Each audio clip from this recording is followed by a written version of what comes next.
Bom, vamos...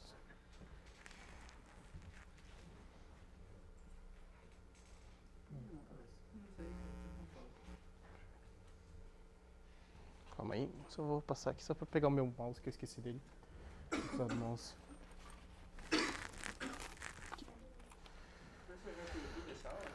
Vai, junto com as da semana passada. A da semana passada também foi? Já tá lá. Eu não sabia que você tinha gravado. Semana passada? Gravei, porque foi o começo da revisão. Ah, não, semana passada também. Porque teve o bagulho da manifestação. Manifestação semana passada? Teve? Quinta passada teve manifestação. Não tô sabendo não. Manifestação, greve de estudante, né, professor? Greve de estudante não é manifestação, não. Greve de os estudantes não poderiam estudar. É, greve de estudante pela educação, vamos parar a educação. Não vamos estudar para estudar. Pelo direito de estudar, não vamos estudar. Pelo direito de não estudar. Pelo direito de ficar vagabundos. É. Tudo bem, vamos lá.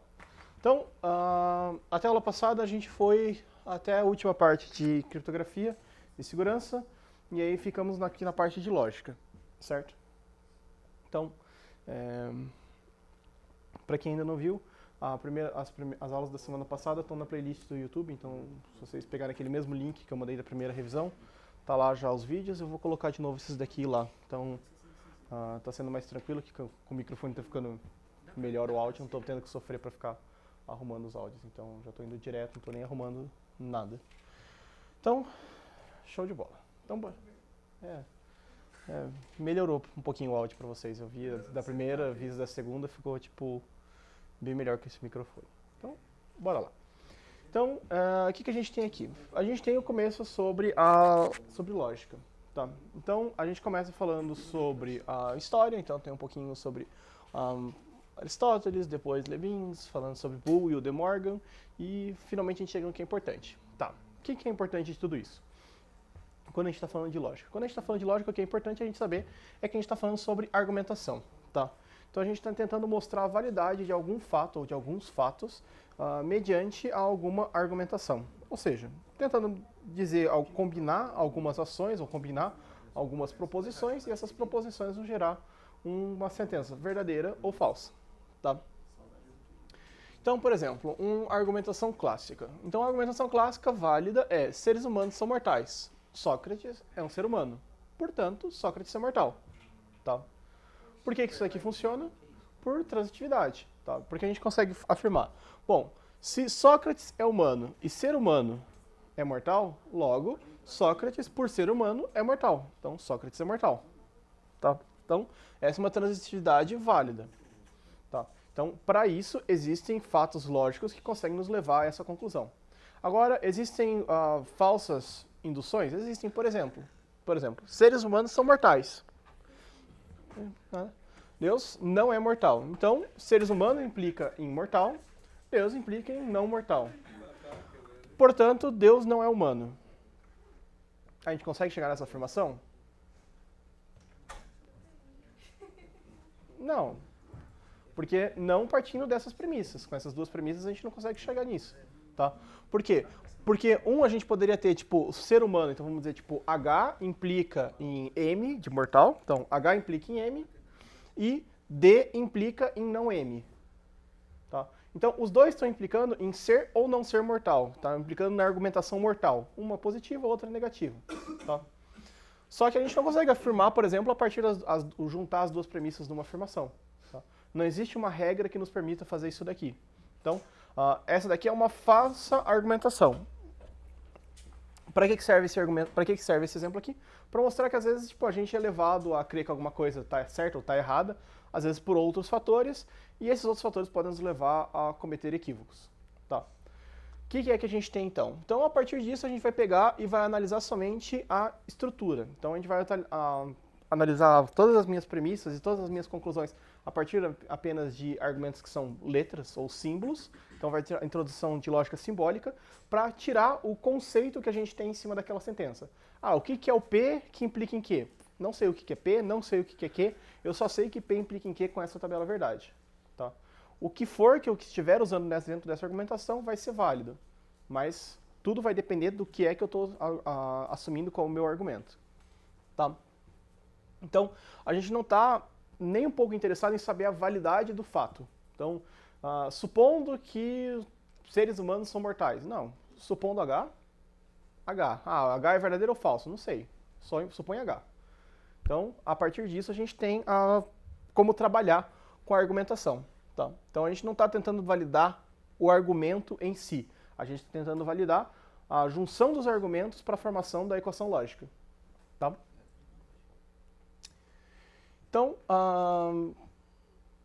para isso a gente vai ter as nossas proposições. E o que são proposições? Bom, proposição é uma sentença que tem que assumir um único valor, ou verdadeiro ou falso. Tá? Então, por exemplo, 2 mais 2 é 4. É uma proposição cujo valor é verdade. 3 mais 3 é 5. É uma proposição cujo valor é falso. X mais y é igual a 0. Não é uma proposição, porque depende do valor de x, depende do valor de y, pode assumir verdadeiro como pode assumir falso. Tá? Então, proposição é uma coisa que tem um único valor e esse único valor, verdade, tem que ser assumido dali para frente. Tá. Bom, a gente também pode criar proposições compostas. Então, a partir das proposições que a gente pode combinar as proposições em diversos outros casos. Tá? E para isso a gente vai gerar tabelas lógicas. Tá.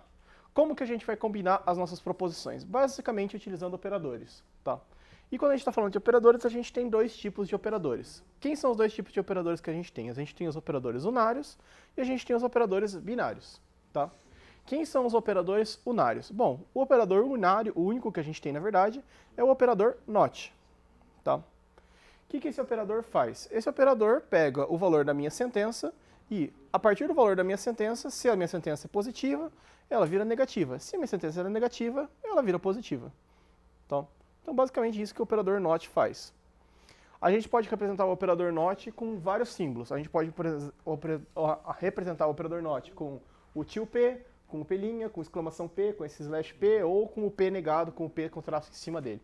Tá? Todos esses são válidos quando a gente está falando de operadores lógicos. Tá, e os outros operadores? Bom, os outros operadores são todos binários. Quem são os operadores principais? São os operadores E, que é, por exemplo, o operador AND. Tá? Então eu tenho uma coisa e outra coisa. Tá? Então isso e isso. São dois operadores. Ixi, peraí. Tá. A gente pode representar ele com a multiplicação, com vezes, com o chapeuzinho para cima, ou com os dois E comerciais. Para fins de melhorias daqui para alguns operadores lá na frente, eu prefiro utilizar o chapeuzinho. Tá? Mas se vocês quiserem representar com a multiplicação ou com o E comercial, sem nenhum tipo de problema. Tá? Como que o operador E funciona? O operador E entre os argumentos P e o Q só vai ser verdade quando P e Q forem verdadeiros. Então, somente quando P e Q forem uns, então P e Q vai ser 1. Nos todos os demais casos, onde eu tiver 1, 0, o operador E vai resultar 0. Tá? O operador OU. O operador OU pode ser representado pelo mais, pelo V ou pelo pipe, que é essas barrinhas de pé. Tá? O que ele vai fazer? Ele vai fazer um argumento ou o outro argumento. Para que ele seja verdade, ele precisa que pelo menos um deles seja verdade. Então, se um for verdade, pronto, a minha proposição é verdadeira. Então, P ou Q. Se o Q for falso, se o P for falso e o Q for verdadeiro, P ou Q é verdadeiro. Se o P for verdadeiro e o Q for falso, P ou Q é verdadeiro. Se o P e o Q forem verdadeiros, P ou Q também é verdadeiro. Qual que é o único caso onde ele vai ser falso? Quando os dois forem falsos. Tá? Depois, a gente tem o operador OU exclusivo. Então, o operador OU exclusivo é uma melhoria do operador OU, onde o que a gente tem dentro dele? A gente pega o nosso operador OU e agora a gente tem a situação onde só é permitido um ou outro. Os dois não é permitido. Então, se for 0 e 0, vai ser 0. Se for 0 e 1, então é exclusivamente um deles? É, então 1. Se for 1 e 0, é exclusivamente um deles? É 1. Se for 1 e 1, é exclusivamente um deles? Não, então 0. Tá? Então, ele tem que ser exclusivamente, operando 2 a 2. Se eu tiver 3 uns, como que a gente faz? Então, faz o primeiro com o segundo, então 1 com 1, 0. o resultado desse XOR com o próximo. Então 0 com 1, 1. Aí, então 3 uns dá 1 também como resultado do XOR. Tá? A gente também pode pensar que o XOR, por exemplo, vai ser sempre 1 quando a quantidade de uns for ímpar. E vai ser sempre 0 quando a quantidade de uns for par. Então, tenho 0 uns, 0 é par. Então, é falso. Tenho 2 uns, é par, é 0. Tenho 1 tenho 3 uns, tenho 5 tenho os 11 uns. Vai ser sempre 1 o resultado do XOR entre esses 11 uns. Então, depois, o operador implica. O P que implica em quê? O que é o P que implica em quê? Partindo da premissa P, eu consigo afirmar a afirmação Q. Tá? Como que ele funciona? Ele funciona da seguinte forma. Partindo de uma premissa falsa, eu posso tanto afirmar um resultado falso quanto um resultado verdadeiro. Então, o P que implica em Q, partindo de uma premissa falsa, vai ser sempre verdadeiro. Agora, o P que implica em Q, partindo de uma premissa verdadeira, ele só vai ser verdadeiro quando a minha resultante também for verdadeira. E vai ser falso quando eu parto de uma premissa verdadeira e chego em alguma coisa falsa. Tá? Da mesma forma, eu posso inverter a proposição, Q que implica em P. E aí, da mesma forma. Então, toda vez que eu partir de um Q falso, eu posso afirmar o P que eu quiser. E toda vez que eu partir de um Q verdadeiro, eu só consigo afirmar quando o P for verdadeiro. Desculpa. Quando o P for falso, eu não consigo fazer a afirmação. Tá? Então, aqui a gente tem o P que implica em Q e o Q que implica em P. Certo? Vou ter que ligar um pouquinho isso aqui, tá muito quente.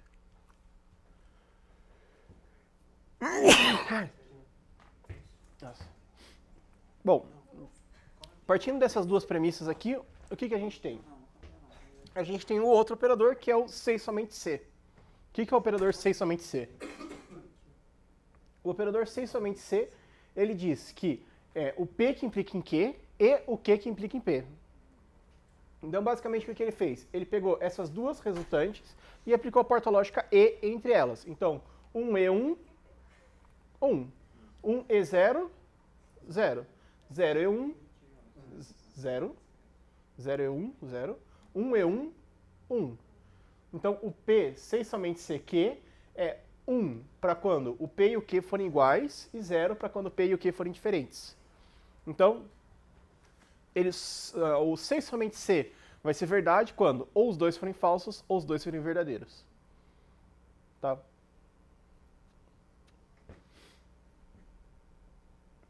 Beleza. Bom, aí para chegar nisso a gente tem, para utilizar essas coisas, a gente tem algumas coisas de equivalência lógica. O que são equivalências lógicas? Equivalências lógicas são aquelas equações que têm o mesmo significado. Tá? Então, por exemplo, o P é equivalente ao não P. Então, se eu fizer a negação da negação do P, eu vou chegar no próprio P.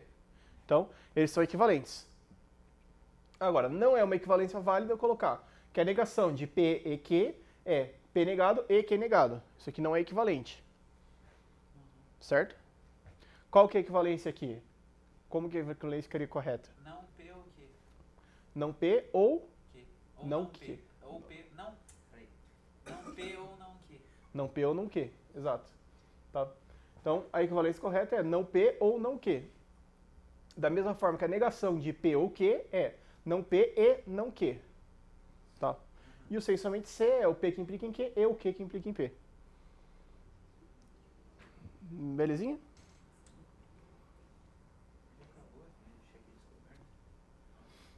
Tá. Bom, depois a gente tem alguns conceitos mais teóricos. Por exemplo, o conceito de tautologia e contradições. Tá? Tautologia é uma proposição que sempre vai ser verdadeira, contradição é uma proposição que sempre vai ser falsa. Tá? Exemplo de uma tautologia, o P ou não P. Então, P ou não P é sempre verdade.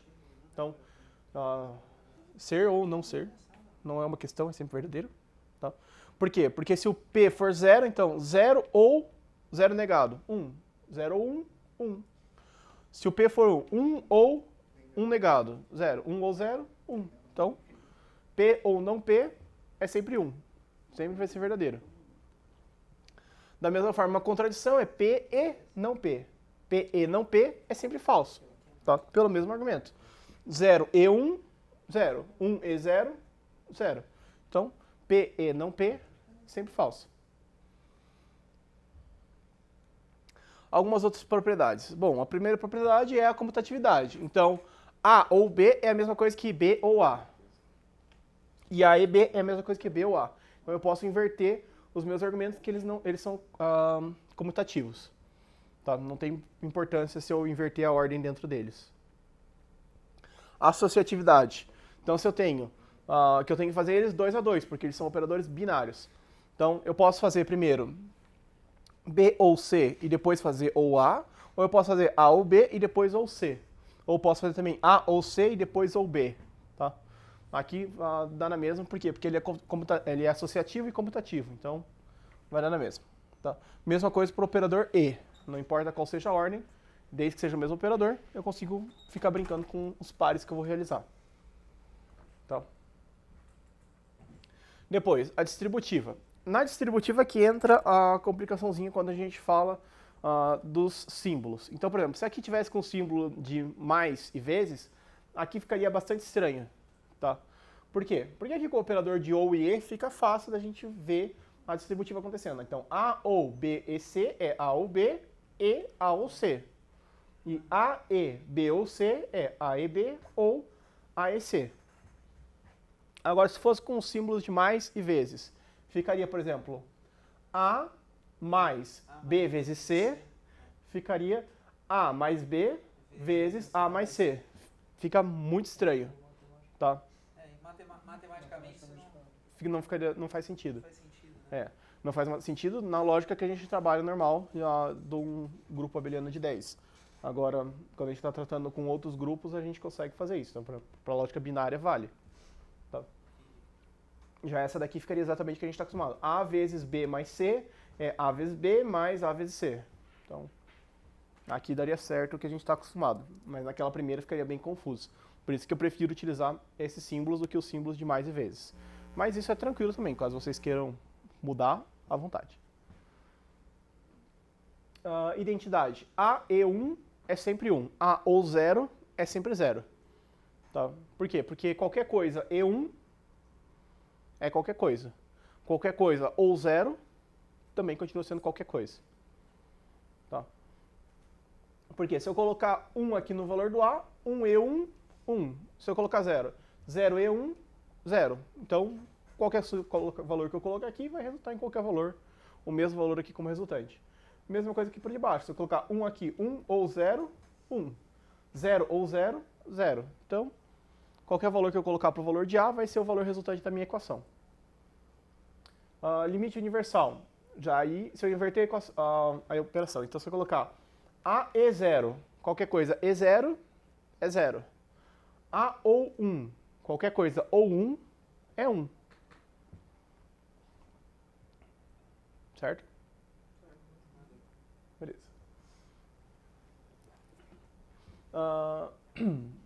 Operações com a negação. Então, por exemplo, A e A negado é sempre 0. Tá? É uma contradição. A ou A negado é sempre 1. É uma tautologia. Tá? Não precisa saber os nomes disso, só saber que isso aqui funciona. Tá? Você precisa saber a equação. O nome dela não precisa saber. Qual que é a propriedade envolvida. É uma propriedade de associatividade com comutatividade. Não, dane-se. Eu quero saber qual que é o valor lógico da equação. Beleza? Indepotência. A ou A, o próprio A. Da mesma forma, A e A também é o próprio A. Então, se eu tenho duas variáveis operando, a mesma variável operando entre elas, vai dar sempre a mesma variável. Absorção. A absorção acontece em dois casos específicos, nesses dois casos. Então, quando eu tenho A e A ou B e A ou A e B. Então, nesses dois casos, eu consigo fazer uma absorção para o valor de A. Então, o B é absorvido pela variável. Tá? Por quê? Se eu colocar 0, por exemplo, 0 e qualquer coisa, 0. Se eu colocar 1, 1 e alguma coisa, que é 1 ou alguma outra coisa. 1 ou alguma outra coisa é sempre 1. 1 e 1, 1. Então deu o próprio valor de A. O B não fez nenhuma diferença aqui no valor lógico da minha equação. Se eu colocar aqui 1 ou qualquer coisa, vai dar 1, porque 1 ou qualquer coisa é 1. Então deu o valor de A.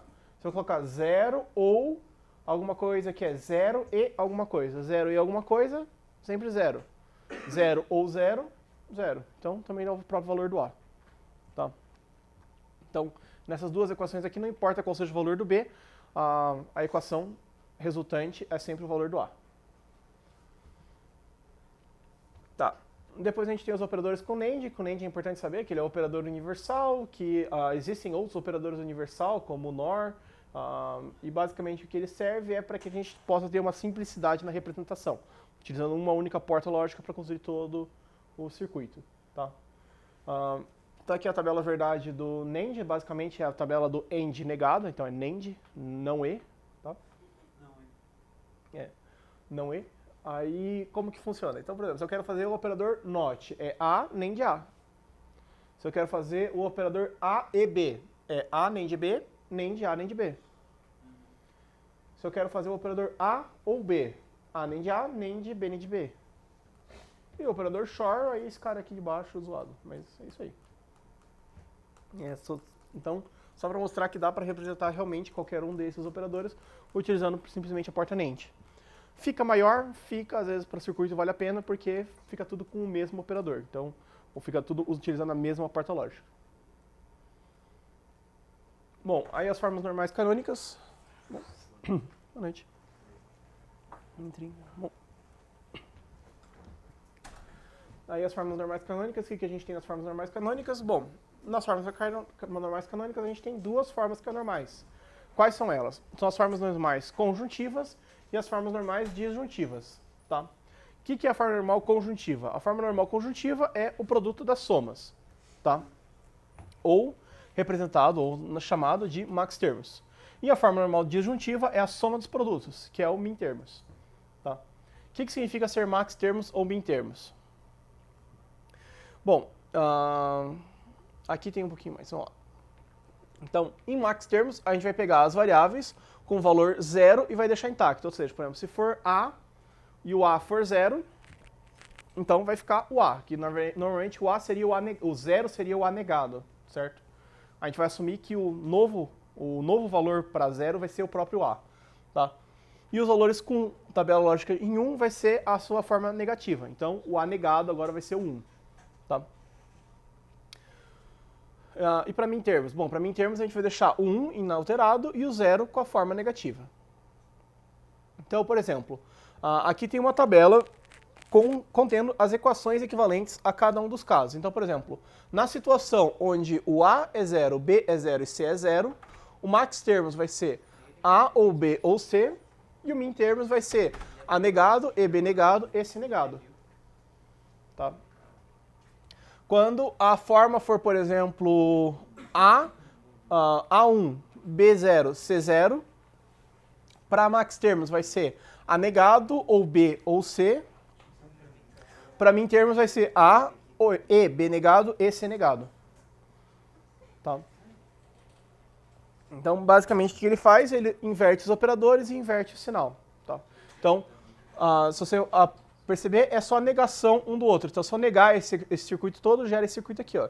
Então, A negado vira A, o ou negado vira E, o B vira B negado, o ou vira E, o C vira C negado. Então, um é a negação do outro. Isso aí dá pra fazer no circuito, né? Dá. Dá sim. Tá. Então, aqui tem um pouco mais sobre a forma normal disjuntiva, então alguns dados técnicos sobre a forma normal disjuntiva e um exemplo que é o importante, tá? Então, considerando, por exemplo, uma equação S, uma função S qualquer, com 4 variáveis de entrada, A, B, C e D, tá? Então, eu tenho uma função S de entrada com 4 entradas, com 3 entradas, desculpa, A, B, C, não tenho D, então é só 3 entradas. Então, A, B, C, onde o S é 1 para situações 2, 3, 5 e 6. O que significa a situação 2, 3, 5 e 6? É que na situação 2, binário, então 0, 1, 0, 3, 0, 1, 1, 5, 1, 0, 1 e 6, 1, 1, 0. Tá? Então, na situação 2, 3, 5 e 6. Tá? O meu S, resultante da minha função, vai ser 1 para esses casos.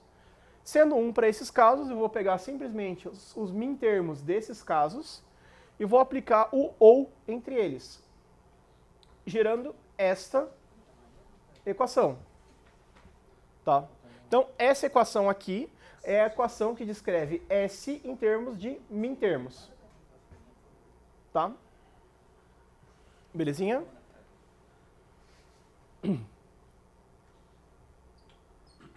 Tem que fazer mais alguma coisa depois disso aqui? Achou essa equação aqui? Mais alguma coisa? Poderia simplificar, tentar, pelo menos? Poderia simplificar, mas não precisa. Tá? Uma simplificação seria mapa de Carnot, mas Carnot não cai. Garanto pra vocês. Não, dá pra fazer matemática. Não, Ah, dá pra fazer matematicamente, mas é um saco, né? Fazer matematicamente. Não precisamos também ser um masoquista. Vamos concordar. Né? A prova já não está fácil o suficiente para fazer mais isso. Para ficar gastando tempo com isso aqui, fazendo simplificação na mão. Não. Esse S aqui já tá bom, tá em mintermos. Tá. E se for a forma normal conjuntiva ou max termos? Bom, aí a gente tem que olhar para o zero e o zero vai ser a nossa equação normal. Então, por exemplo, considerando uma outra função S com os valores A, B e C, cujos valores são S0 nos estados 0, 1, 4 e 7. Tá? Então o que a gente tem que fazer é pegar a tabela, montar a tabela, e aí nos estados 0, 1, 4 e 7, vai colocar o resultado da equação S como 0. E aí vai pegar naquela tabela de origem lá as equações do max termos, então está aqui as equações equivalentes a cada um desses estados, e por fim vai multiplicar elas. Então eu tenho cada uma das partes multiplicadas aqui embaixo para cada um dos 4 estados. Então essa daqui é a equação S para max termos dessa função. Tá? Se reparar bem, ó, essa função aqui é a mesma função que a gente fez para mintermos. Então, para mintermos a gente tinha pegado esses dois e esses dois, que era o estado 2, 3, 5 e 6. Certo? Que eram esses estados aqui, ó, 2, 3, 5 e 6. Então, essa equação aqui para mintermos e essa equação aqui para max termos. Elas são equivalentes, ou seja, são exatamente a mesma equação. Tá? Só que uma delas é o produto das somas, a outra dela é a soma dos produtos. Tá? Então, essa daqui, por exemplo, é o produto das somas. Então, eu estou fazendo o produto entre várias somas. E essa daqui, eu estou fazendo a soma entre vários produtos. Tá? Então, basicamente é só o meio que você está escolhendo para representar. Mas está tratando do mesmo objeto. Belezinha? Bom, aí tem aqui uma parte sobre simplificação de mapa de Carnot. Isso aqui não cai, tá? Fica de boas. Essa parte aqui de mapa de Carnot, passa. Essas coisas aqui não precisa. Não precisa.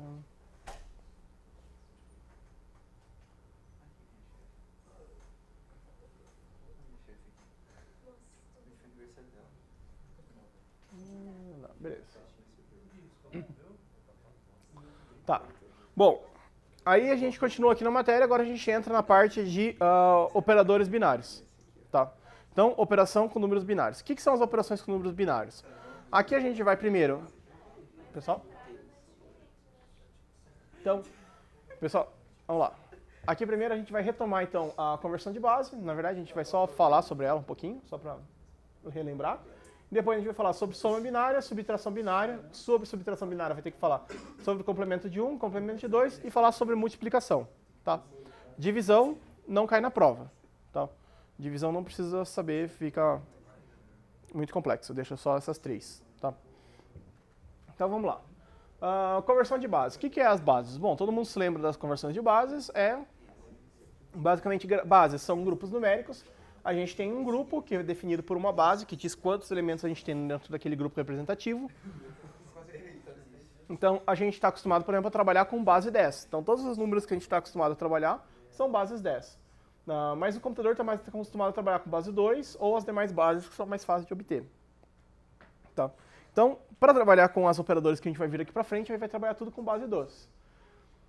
Caso a gente receba, por exemplo, um número em base 16, como que a gente tem que fazer? Então, a gente tem que pegar esse número em base 16, que vai ser um número A, por exemplo, numa base B, que basicamente é uma sequência de caracteres posicionalmente, com valores por posição.